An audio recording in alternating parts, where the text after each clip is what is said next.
Hello, Melton Guy here. I am thinking about what's going on the political scene and how it affects, like in no other time, the morality, the ethics, and the attitudes of the people of this country, the United States of America. Now, I'm sure by now that if you watch my podcast, or if you know anything about me, you know that on November the 5th, I am going to the polls, or I may go earlier, and cast my vote for Kamala Harris and Tim Walz. And I am beseeching you, if you're on the fence, or even if you're not on the fence, you're thinking about going the other way, think and look, consider Kamala Harris. That's what I'm going to do. And I was talking to a friend the other day that was going to vote for Trump until the debate, and then she really saw what this man's all about. And she's now going to vote for Kamala Harris. It's not an unheard of thing. It's happening a lot right now. But I'm going to just tell you about the atmosphere. We have a former prosecuting attorney from California, a former United States senator, the Vice President of the United States versus a convicted felon. No, just never mind. Take back the convicted felon thing. So let's say it again. We have a former California prosecuting attorney, a former United States senator, the Vice President of the United States versus a terrorist insurrectionist. And if you like, take that away. So let's say it again. We have a former California prosecuting attorney, a former United States senator, the Vice President of the United States, versus a rapist, a misogynistic rapist, narcissistic rapist. So let's do it again. Let's take the rapist thing out. So we have a former California prosecuting attorney, a former United States senator, the Vice President of the United States, versus a financial defrauder, a thief owing more than $500 million to his victims, and more to come. Well, let's just do it all. Put it all together.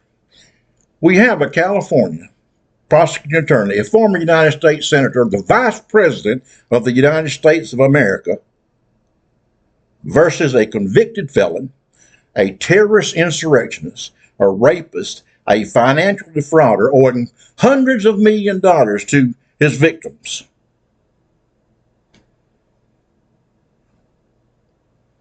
And there seems to be no slowing down.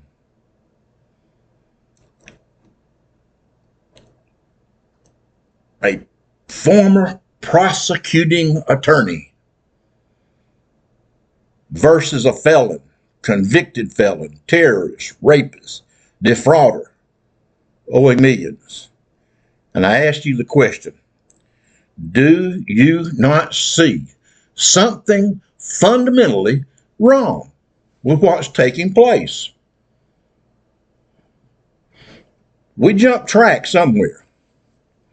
And it is absolutely traceable to 2016.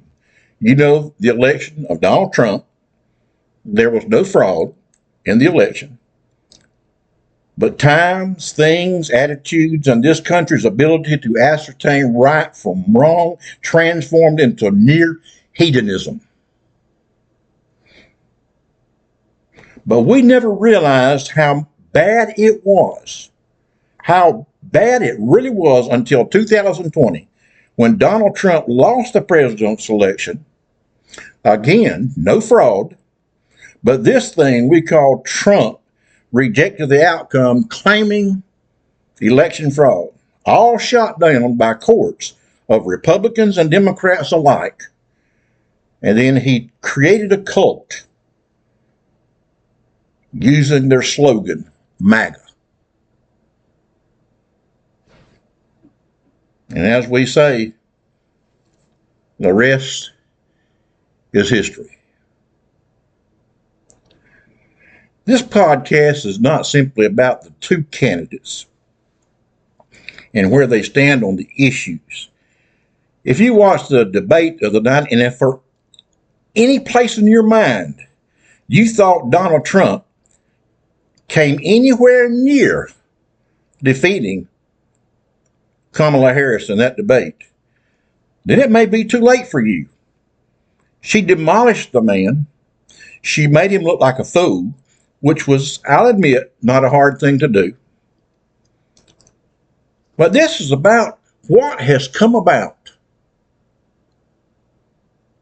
What has all this done to change in the atmosphere when we have this kind of a man with all these crimes against the United States government, crimes against nature, running against a U.S. senator, a former prosecuting attorney, and the vice president of the United States? And they're going head to head. I think is an insult to our political system, or at least what we knew of our political system before 2016.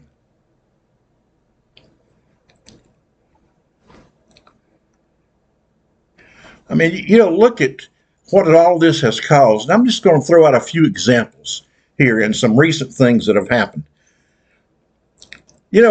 Taking the border issue, forgetting how bad it is, how easy it is to fix, or how hard it is to fix, who has done the most, how many crossed over in whose administration. Forget all of that. I'm talking about attitudes. I'm talking about people's feelings. Because on the MAGA side,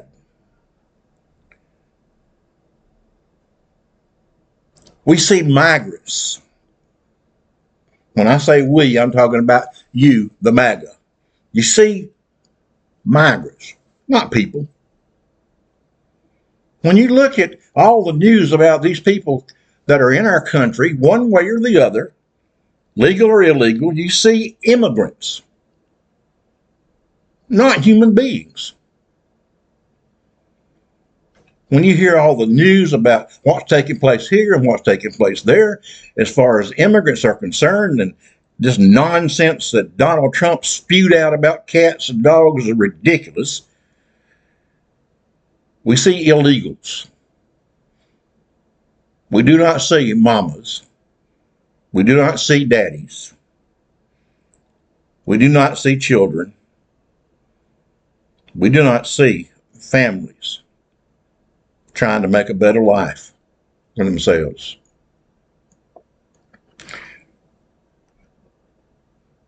Now that's a major change.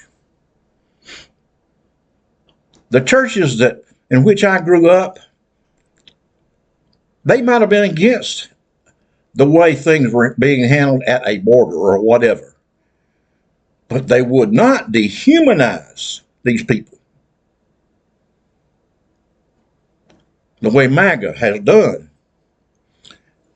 And I'm sorry to say, many people in the church in which I grew up, and talking about the faith, and similar churches, I've said it from the very beginning, and I'll say it again. When Donald Trump first appeared on the scene, knowing what we knew about him then in 2016, 2015, knowing what we knew then, in the forefront, fighting this man and his new attitude about morality, in the forefront should have been the churches, the kind of churches in which I grew up, but they were not. They found a way to rationalize why this man should be president of the United States, why this man should be the leader of the free world, why this man should be the most powerful person in the world.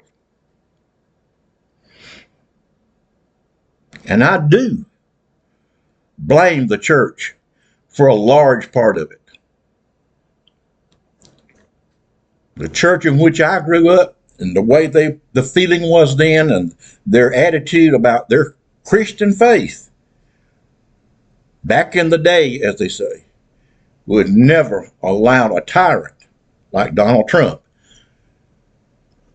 even to get a nomination to be president, much less elected.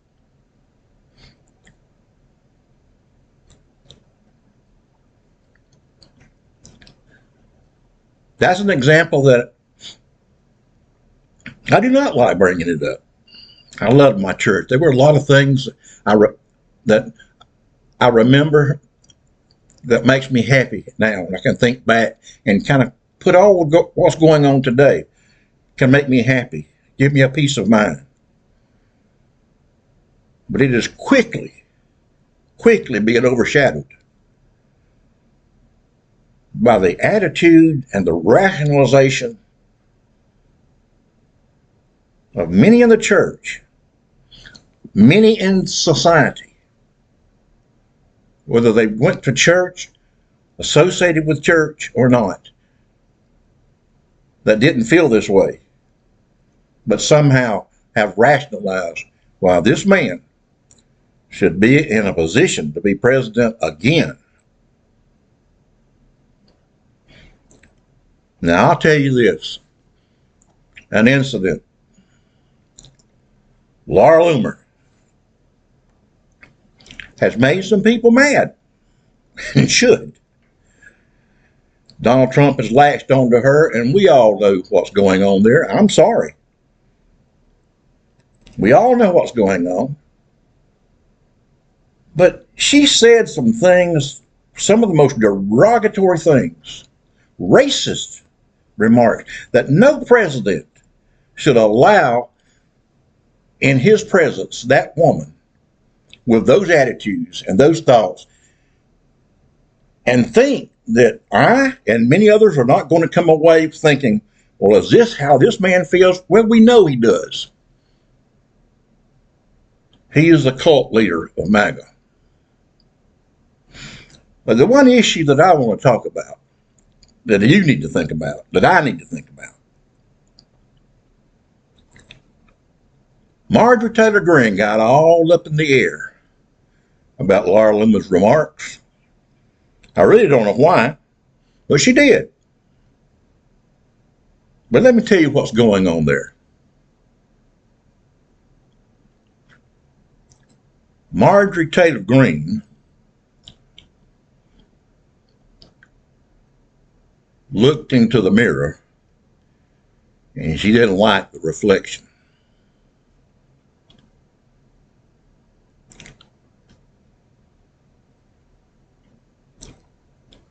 You know the term a bad hair day. Anybody that's had hair knows about the term bad hair day. You get ready to go out and you start trying to fix your hair, and for some reason it just will not do. You fix and fix and fix, and you finally get it to a place that's tolerable. Not satisfactory, but tolerable. And you let it go for the time being.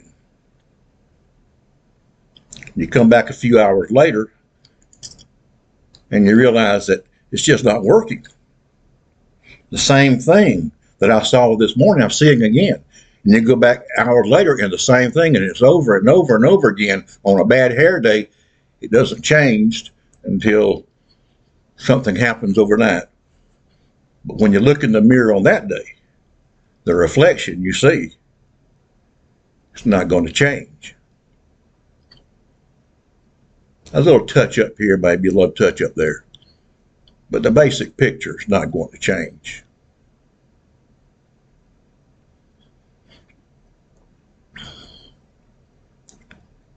That's what it is for Marjorie Taylor Greene. She had a bad hair day.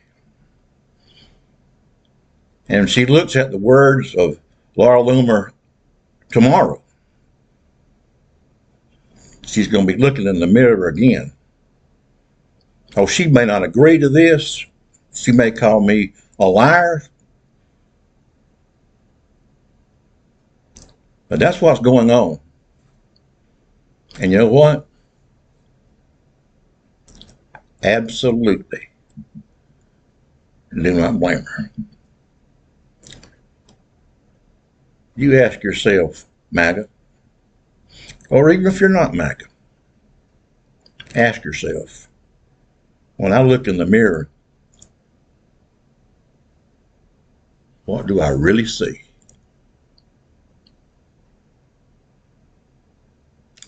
That's all for today. I know it's kind of short, but that's what I intended for it to be. But I want to point out my wife's book, my book here, The Offspring of Ignorance by J. Melton Guy. Find it on Amazon. My wife's book, Leaving Small Town, also found on Amazon. If you will, go out and buy those. And as I've always said, if you have to only buy one, buy hers. I want to, again, lift up Tennessee Brando and Texas Paul and Midas Touch Network. They're trying to get the truth out there over some of the misinformation by some of the mainstream media. And you need to look them up. And you may get tired of me saying this, but you watch Fox too. You listen to them, you listen to all the others, and you listen to Fox, and then you compare them all, and check everything out. I'll be casting my vote for Kamala Harris in less than 2 months. And I, for one, cannot wait. And I hope that many, many, many of you will do the same. God bless you all, and I'll see you next time.